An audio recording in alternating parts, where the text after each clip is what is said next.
लेकिन मैं तो सबको जानता हूं, उस चोर को भी, आपको भी। सभी तो मेरे अपने हैं। जो सच्चाई की राह पर चलते हैं वो भी, जो सच्चाई की राह से भटक जाते हैं वो भी।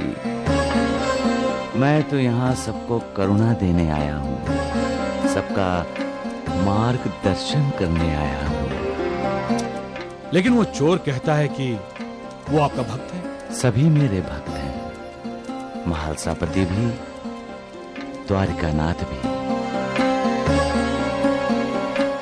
आपकी पत्नी भी, आप भी।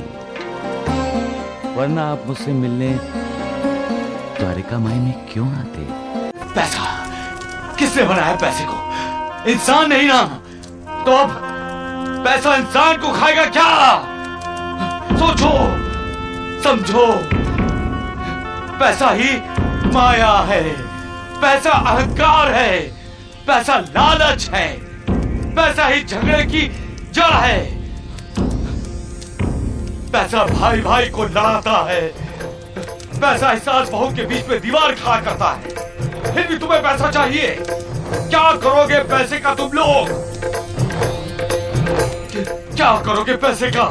साथ ले जाओगे? अरे लालच उसका करो जो तुम्हारे साथ जाएगा। उस परमेश्वर का लालच करो, उसका अहंकार करो। अरे मांगना है तो उस परमेश्वर को मांगो, पैसे को नहीं। कुछ और बात इसलिए है रामलाल की मनीषा बेटी ने तुम्हारी आंखों के इलाज के लिए पैसों का इंतजाम कर लिया है। सच? मैं सब कुछ जानता हूँ रामलाल, सब कुछ देखता हूँ। मैं हर किसी के पुण्यों और पापों का लेखा जोखा भी रखता हूँ और हर किसी का अधोपतन होने से पहले उसे बचाने की कोशिश भी करता हूँ। लेकिन सब कुछ इंसान के अपने कर्मों पर निर्भर करता है। जैसा कर्म वैसा ही कर्म फल। तुम्हारी पत्नी देवी है रामलाल, जो सत्य में तुम्हारी अर्धांगिनी है।